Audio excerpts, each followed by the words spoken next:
It is Tuesday, April 23rd. Call the briefing meeting to order at 2:16. Before we get started with our presentations, does anybody have an item for good of the order? Okay, so we'll get started with textbook adoption update. And I could say all of your names, but I'll kill two of them. So Ms. Alavito, Ms. Baber. Did I say that correctly? You did. Really? And Dr. Quisenberry. Very good. Yours is easy. Mine is easy. Okay, good afternoon. We are going to give an overview of where we're currently moving forward for our math supplemental materials. So I want to start with a quick update with how did we get here. So we all remember that on February 13th, per executive order, Governor DeSantis suspended all textbook adoptions, and math was the first one on the list. And so this meant that along with all of the other counties in the state of Florida, Lee County was not able to move forward with our math textbook adoption. So as we begin to prepare for FY20 and how we can continue to ensure that our teachers have the instructional materials that they need for student achievement, we began to look at the materials and review some of our current contracts and regroup and try to figure out what was best for our students and for our teachers. So again, a review. This is the new timeline for adoptions according to the state. As you can see, math has been moved back to 2021. ELA should have been 1920, and it has been, I'm sorry, should have been, no, that's correct, 1920, and has been moved back to 2021. As far as we have been communicated, FSA will not change for the next 2 years. The state will, already has began the process for reviewing and possibly revising the standards for reading and ELA. And that is due back to legislation on January 2020 so that it can be passed by the end of the session in April of 2020. So as we began, like I said, to regroup, some considerations that we had for moving forward were that we had three options. We could move forward with the recommendations for the Math Textbook Adoption Committee. Remember, we had a committee in the beginning of the year, and we finalized what our process would be and what we would adopt, which would mean that we would adopt those materials only for 2 to 3 years and then have to go through that process again, which would have some fiscal accountabilities. We could maintain our current materials through another gap year.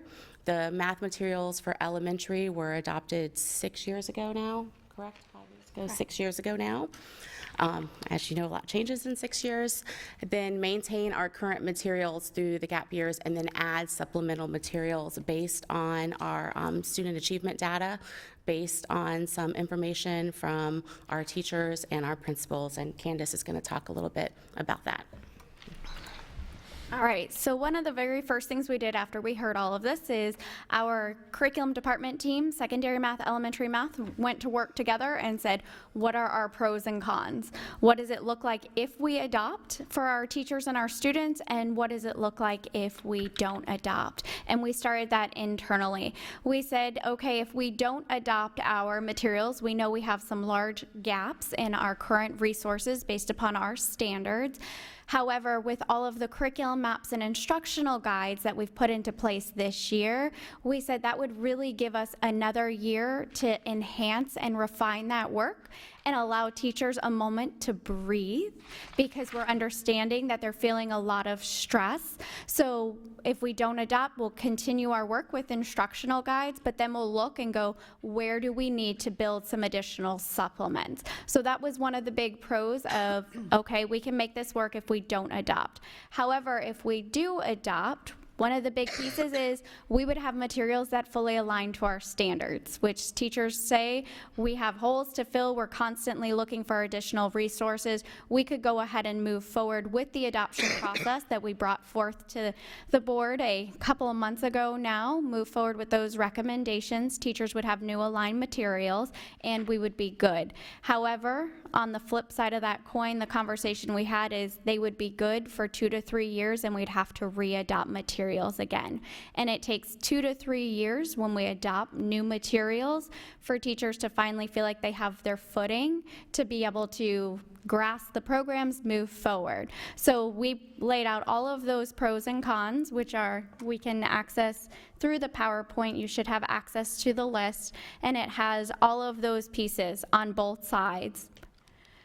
Once we took those pieces internally, we said now it was time for stakeholder input. And the very first group we brought this to was the Curriculum Advisory Council. Since the Curriculum Advisory Council recommended to the board originally what our textbooks were, we thought it would be best to start with them and lay out these pros and cons. So they went through the same pros and cons, heard about the same fiscal implications, and had a conversation around what was their recommendation? Where did they feel like we should go? After we met with Curriculum Advisory, we then elicited feedback from all of our department heads at secondary and our math contacts at elementary. Took them through the same process of all of the pros and cons, and then finally our principals provided their input as well. And what you'll notice is what they all decided is we all could use a moment to breathe, and we would like to stay with what we currently have. However, it's important to them and it's important to us that we look at supplemental resources. So we know we have gaps in our materials that need to be filled, so we are revising our instructional guides to make sure we're meeting the needs of our teachers and students. So we went to work on that process. A survey went out to all district teachers at both elementary and secondary, requesting feedback on our current curriculum maps, scope and sequence, instructional guides, and where did they feel like there was opportunities for improvement, what went really well, and where do they need some more support.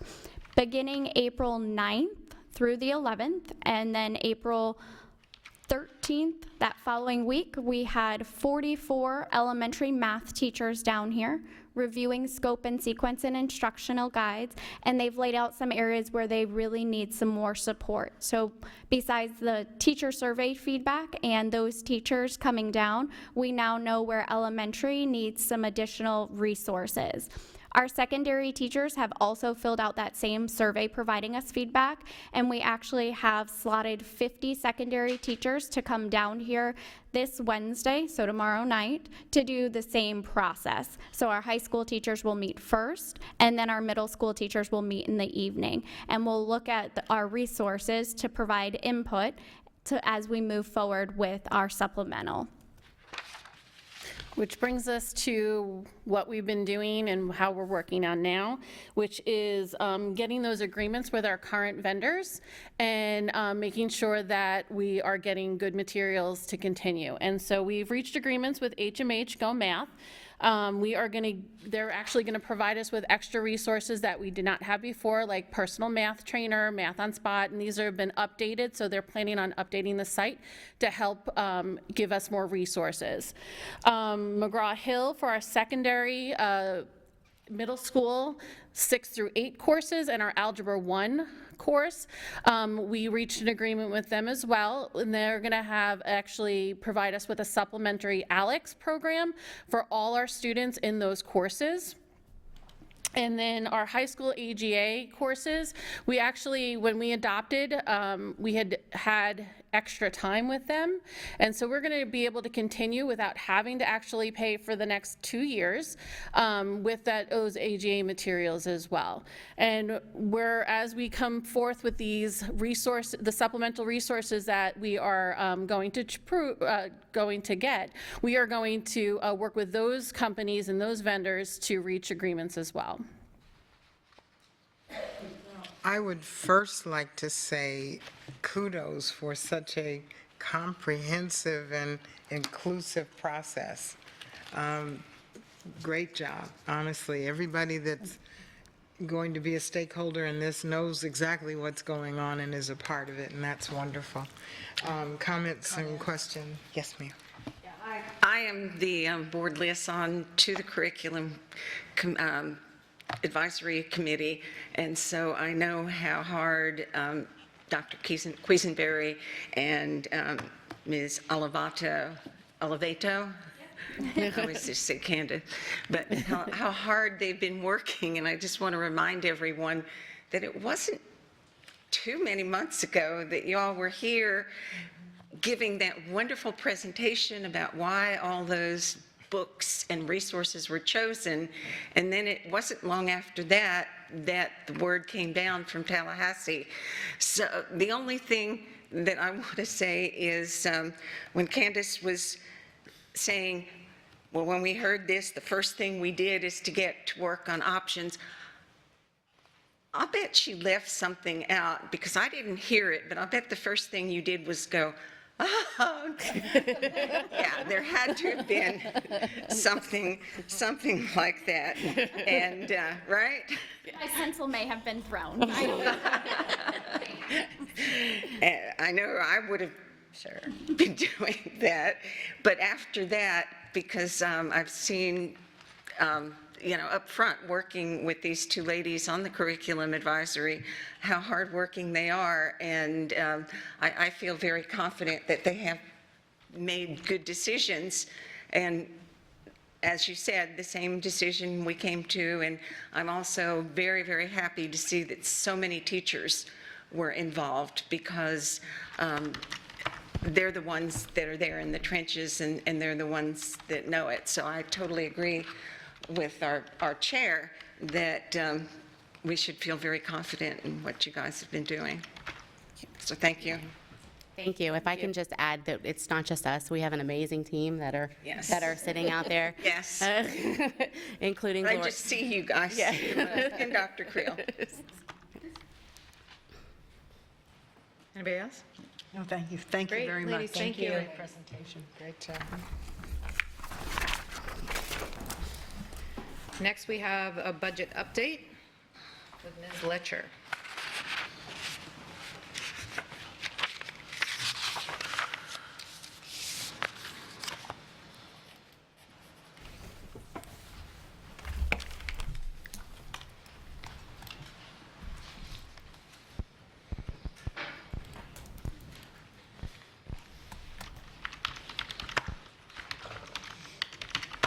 Hi, how's everyone doing? Hello. I wanted to introduce Sarah Cox. She is the Coordinator for Business Services, and she has really been helpful in working with the budget for next year. We've been going through a big process, as you all know, and she's been a big part of that. It's hard to hear you. I'm sorry. It's not on, yeah. Is it on? No. No, Now? Yes. Okay, good. it is. Okay, so we just want to go over a couple of things today, just give you kind of a heads up on where we're going, where we've been and things. All right, but for us old people, could you reintroduce her, please? Yes. Yes, this is Sarah Cox. She is the Coordinator for Business Services. She's been a big help and a big part of getting us moving forward in the FY20 budget, and so I wanted her to be here, and so you all could see her and give her some time to get up here too. So we're going to talk about the FY20 budget timeline, the FTE projections, and the legislative update that we have so far. So I just wanted to let you all know, as you know, we've talked about this before. We've been working on FY20 since before we approved the you all approved the FY19. So as soon as we pretty much felt like 19 was, we just had the final hearing to go, we started on 20, looking at the things. The first thing we did in my department was we did a deep dive, looking at all the data to figure out where we could find some savings. So we did that. We started that in August and September, did that all the way through the October timeframe. Then we started meeting with departments in the different divisions to talk about what can we look at when we're looking at school allocations and looking around what are the school needs, what do we need to do, what can we change, and we started looking at and meeting with everybody to discuss those. Then in January, our FTE forecast was due to the state, and that's where we forecast what we believe, how many students we think we'll have in the following year. So that was due in January, we worked on that. In February and March, we brought the principal leadership group in, and we worked with them. We gave them our proposed school allocations, went over it with them. They came back with some feedback, some recommendations, some changes. We've met with them like 2 or 3 times each level and went through those and made some changes and came out with the final proposed allocations for schools. February 21st, we held our department budget meeting to give the departments their information for their department budgets to get ready for that. The chiefs reviewed their division information and presented that, or finalized that information to the budget department. We did the batch one on March 15th, and that doesn't seem probably like a big thing, but we did change this up this time. What we had done in the past is we would do the school allocations, and then the batch would run. And we would have to go back out and make all these last-minute changes because there were more students in one school than we had thought and less in another. So what we did this time is we ran the batch prior to the allocations for schools going out so that we would have a more accurate allocation to schools the first time out.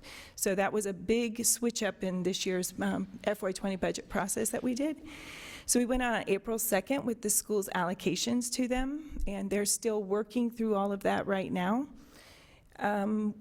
We are thinking that the first part of May, we should see our conference report, which is really our first FEFP allocation for FY20. I'm going to go over a little bit later with what the House and Senate is looking like right now. Then in May and June, the superintendent will start meeting with the committee and going over all of the budget requests and things to see what we need to be looking at, where the priorities are, and where the funding should go. We will come to you on June 25th with the preliminary budget for you all to see and ask any questions on that part. We will be certifying to DOE on July 19th. That's when they send us our actual tax roll for next year and our actual required local effort information. We will then come back to you on July 25th. We will send to you the budget documents for the tentative budget. July 26th, we will advertise that in the newspaper, which is required by statute. And then we'll meet with you on July 30th for the tentative public hearing. Then on August 30th, we'll be providing you the final budget documents for the final public hearing on September 10th. So that's our timeline that we're working towards. So this slide speaks to our FTE projections and provides some growth data over the last 5 years. So you can see that in FY17 through FY19, we were projecting approximately 92 to 93,000 students. And please know that this data includes charter schools and McKay scholarships. So this is our total student count. And this current year, FY19, our actual student count has surpassed our projections by about 200 students as of the third FEFP calculation. On your graph to the right is our 5-year growth pattern, and you can see from FY15 to as of the third FEFP calculation in FY19, we have grown just over 4,600 students. And what's particularly interesting about that is that 55% of that growth has been in our ESOL population. So our FY20 projection is just at 94,000 students, or anticipating growth of 1,114 students. Any questions on that? Okay. So the next thing I want to talk to, oh, you have a question? The projected on the 2019, you said there were about 200 more students than we had expected. Yes, yes, Are ma'am. they in public schools? Are they in charters? Where are they? They're in public schools. Our charters are actually declining, and our traditional schools are increasing. You kind of see that as the reason that we're increasing, the charters are declining? No, because this is a total student count, no matter where they are. So it's actually more students coming to Lee County than we had thought. FY18 kind of threw a little wrench in all of our projections. We were doing really good with our projections, and then in FY18, this little hurricane came through and kind of cleaned us out. It took a lot of our students away, and so trying to figure out that the students that would be coming back and was a little bit awkward for us, and the state was holding us down a little bit, and we've exceeded what we or the state thought we would do in 19, and we'll probably do the same for 20 if we continue on that same path.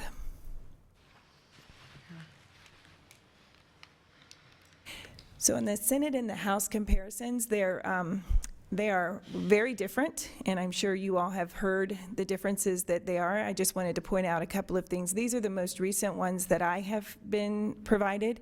The Senate's was as of April 3rd, and the House was as of March 21st, and I think that they're meeting again in session, but I haven't heard anything back on them. The Senate definitely is doing better for the school districts than the House is. The Senate is looking at Lee County's increase to $744 million. That's a $42.9 million or $43 million increase for Lee County, or a 4.87% increase. We haven't seen that in a very long time. The House, however, is only looking at $729 million, or a $28 million increase for Lee County, which is about 2.75%, which is still more than we have seen in the past. There are some pieces, though, I want to bring out about that. While it is an increase and we're thankful for everything they give us, one of the things that the House and the Senate did was they put the best and brightest in the FEFP. And they kept the strings attached. So it isn't like they just gave us the funding and said, hey, pay your teachers and do what you want. It was, here's the money that we were giving you over here and not counting it towards your, towards giving you the money. Now we put it here and we're gonna say we gave you an increase, when it's really, the funding was already there. The best and brightest for the House is about 8.9 million, and for the Senate was 7.7 million. So it was kind of like just a little shell game right there. So it's part of our increase. And the Senate put in a turnaround supplemental services allocation, which is basically, and the Lee County's portion was 1.4 million, and it was schools that had earned 3 consecutive grades below a C that are now improved to a C and are no longer in a turnaround status. That's the criteria on the turnaround schools. And so that's in with the Senate piece. The BSAs, the Senate is looking at $4,353.82, which is a $149.40 increase, which is a very nice increase that would be very helpful for us. The House is only looking at a $38 increase, which is $4,242, which is still better than we had this year. So, but if you look at both of them and you put all the pieces together, the categorical increases for the Senate is at 14.3 million. So of the 42.9, 14.3 of that has strings attached, and that leaves about 28.6 for growth and price level indexes. And on the House side, 10.8 is tied into categoricals, and 17.1 is what we would have left for growth and things. That being said, there are some things that we know we have to cover for next year that we have not had to do before. So the retirement contribution is going from 8.26 to 8.5 for us, so that's about another $1.1 million for retirement contributions. The new requirement for the board auditor, which you all have been working on, so you know about that one. Capital outlay to charters. While that's not new, what has happened this year was that the legislative session put more money into the PICO, which is the Public Education Capital Outlay. They added money for charter schools, and when they gave the charter schools a higher proportionate share, that took our requirement to share our capital outlay millage away. Moving forward right now, the House has that in their budget for the additional money for charters, but the Senate does not. So there is a chance that we'll have to go back to sharing our capital outlay funds with charter schools. And then the health insurance contribution, as you all know, we're raising that $360 per employee. So that's about a $4.2 million increase to the budget. So it's just what we wanted to touch on with you all. Are there any questions or anything? Ms. Vaughn. Do all signs point to Best and Brightest being continued from Tallahassee? Because I'd read one time that they were going to dump that. It looks like they're continuing it, however, they're putting it in the FEFP for us to handle directly based on an allocation that they give to us. It sounds like it's a lot like school recognition. The only difference is the school recognition, the schools get to determine how to spend the money. Best and Brightest it goes out to those teachers, and it still has a set amount attached to it. Okay, and does the best and brightest add to the base for teacher retirement? That would It's be just a bonus, right? And it bonus. does not, so obviously, it would be better in terms of looking ahead to retirement for teachers to be getting more raises in actual salary rather than the bonuses. Yes, it would better serve the teachers if they had given us the funding just to do with raises, and then we could give the raise as part of the base and not have to deal with it as a bonus. That's what I thought. Thanks. So my understanding with the best and brightest, it changes every year. The term, there are strings attached to it, I guess. So is that, when do we know that? Like, when that changes? Because that's what I found out this year, that Yeah, it's it not is- always, it's not the same every year, and therefore it's very confusing for the staff and teachers to understand, and as well as myself, so. So that's part of the legislative session and the things that they decide on during that session. So until they're done, we won't really know. And they have, a set amount in there. Each one of them has a different amount, so it depends on whoever's right. When they come together and decide, it's whichever one they can agree on. That would be the. Thank you. On the health insurance, that I gather is an increase from last year? Yes, that was bargained with both Talc and Spalk this year, and it was effective in April for the new health insurance sign up, or whatever you would call that. But it was bargained during the budget process, or during the bargaining process this year with both groups. How much of an increase is that? For next year to be about 4.2 million to, Okay, so that 4.2 is additional? correct. Okay. Any other questions? Again, just to follow up on that, our medical trend, typically you're seeing an increase in medical costs to our program, 7 to 9%. And so, these costs get passed on to the district as it relates to claims.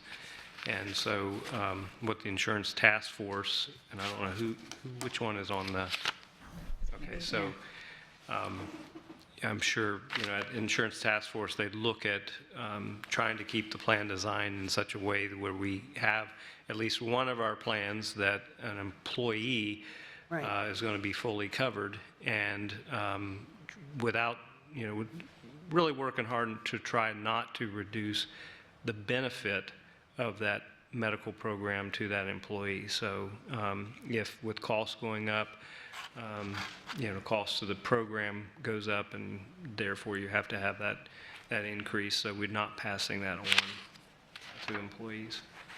So basically, I'm sorry. No, go. So basically, then you're saying that 360, the district pays, and is there any increase then to the employee at all? Depending on the plan. It depends on the plan they Depending on- choose. Right.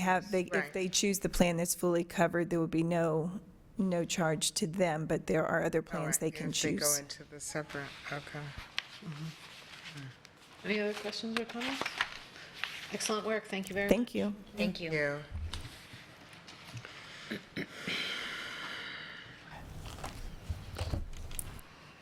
The next item on the agenda is public comment. Seeing no members of the public. We'll move on to board member comments. Is there somebody out there that would like to speak? No, I don't think so. Okay, thank you for that. You were all mixed in with staff.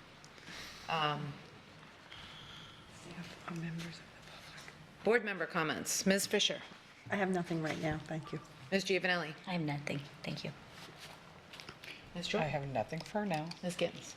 Nothing now.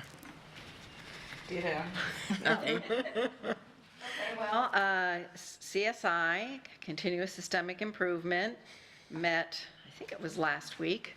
Dr. Pruitt did a presentation, and I think if the group had thought about it, they would have given her a standing ovation, because she walked through the strategic plan, the goals within human resources, the action, the data that drove the action plans that they were working on and some of the results. And I have to say, the committee was very impressed. So thank you, Dr. Pruitt. I will also say that they had a conversation at the end of the meeting when the video, when we had a discussion about videoing the committee meetings, and the committee voted unanimously not to be videotaped. They have no desire to have that, so just passing that information on. And I will make one other comment. I'm a little disappointed that we have a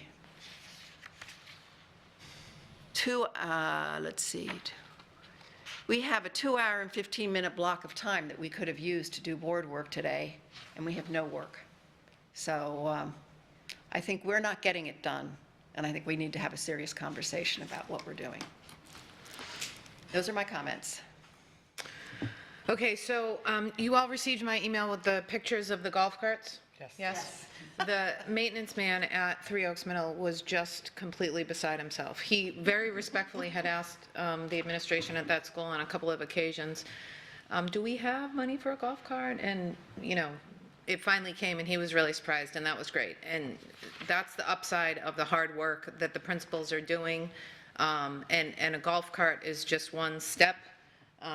Each school also recently received a $6,000 grant, so to speak, from the Estero Education Initiative that they can use to put toward whatever initiative they need or want.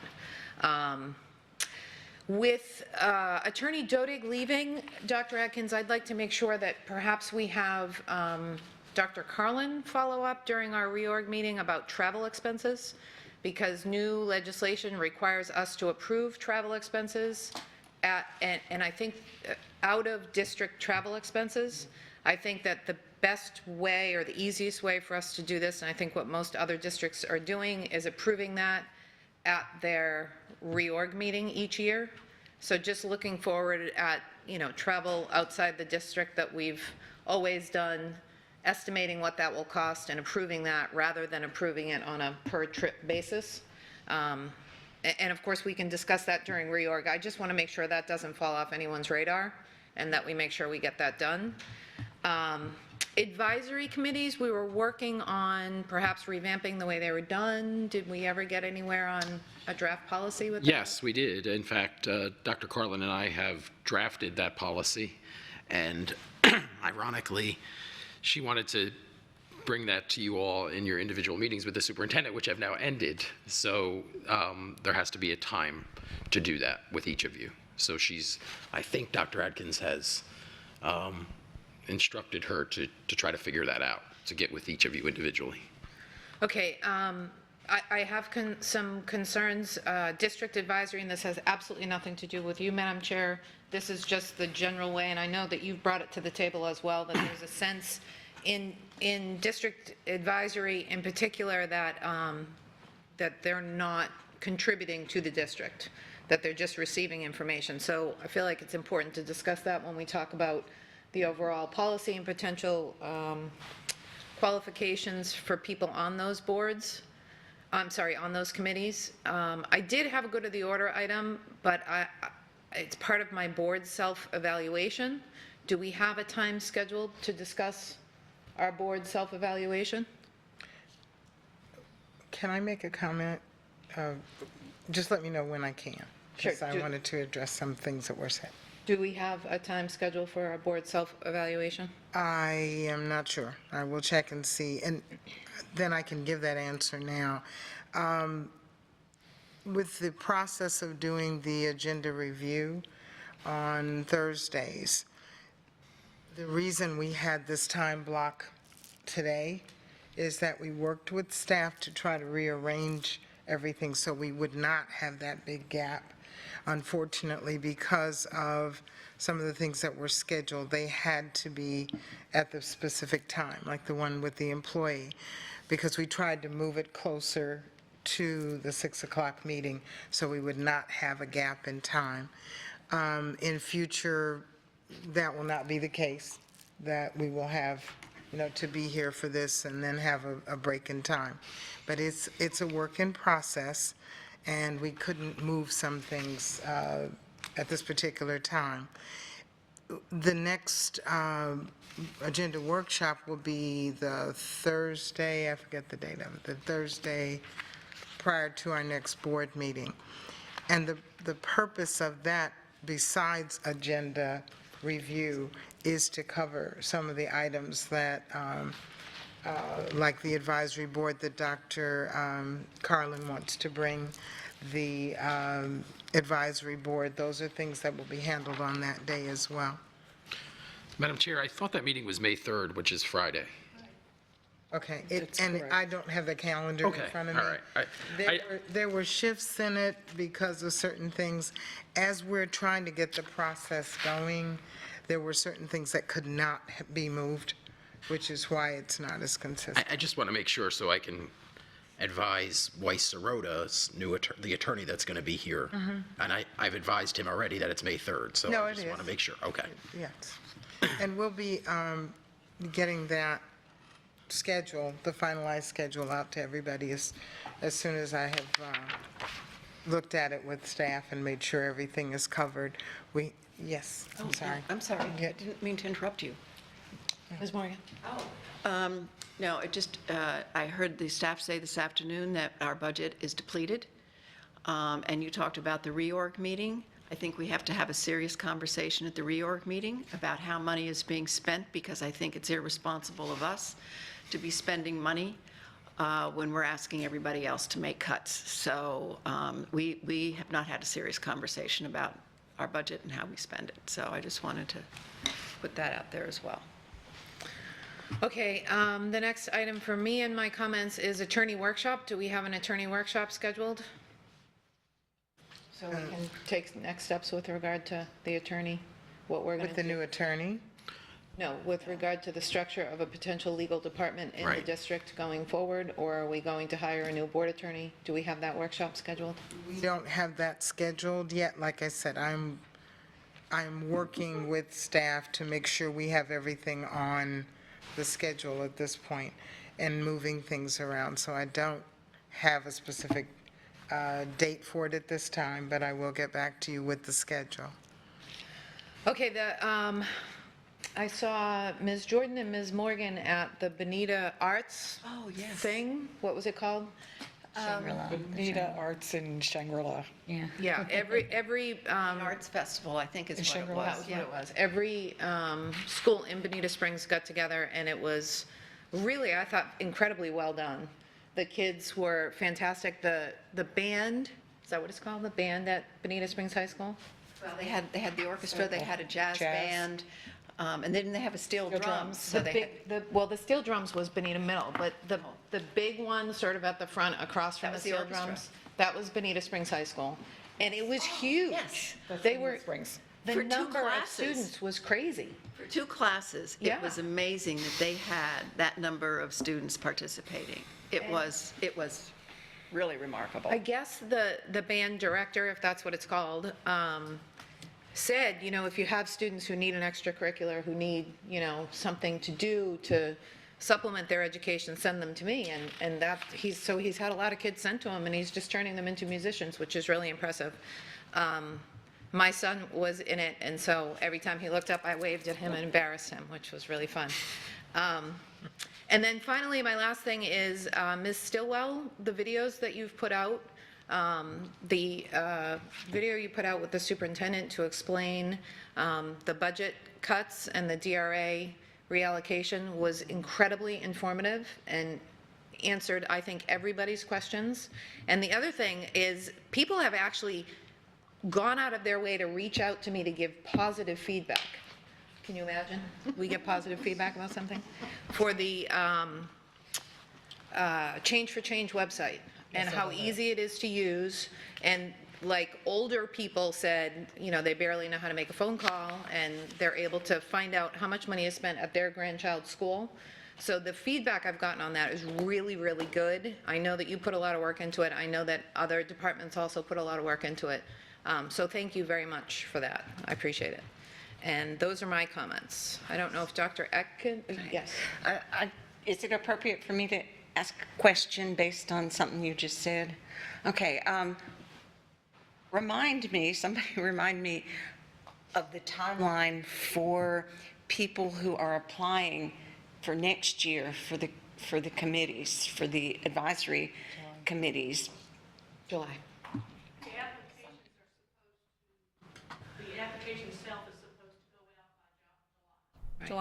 By July. So in other words, people, we're going to need to have the new standards if we choose to do that. If we choose to change anything, obviously, we need to get those right away. So we're not accepting applications right now?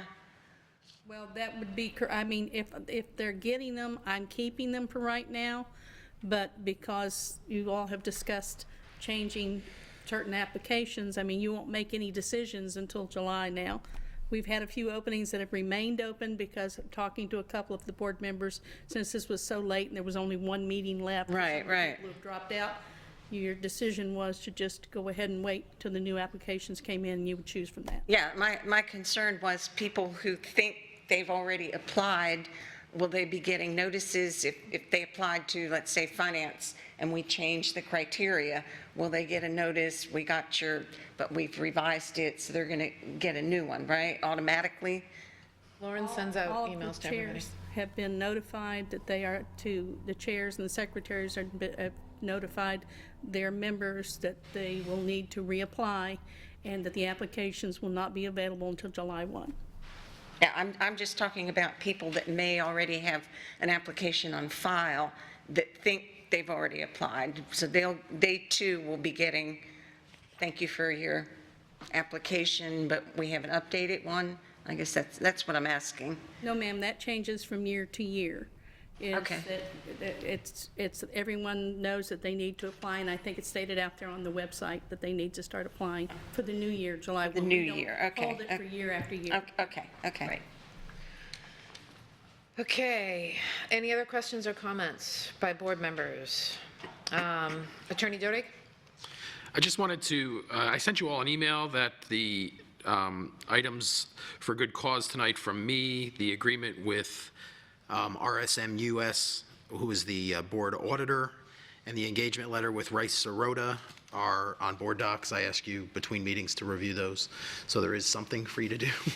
And I'll be bringing them tonight. I want to thank staff. A lot of people had to work on that with me and Brian, Mr. Williams, to get this before you tonight. So I just wanted to publicly say that. So, thank you. Great. Dr. Atkins? No comments at this time, thank you. Great, meeting adjourned at 2:58.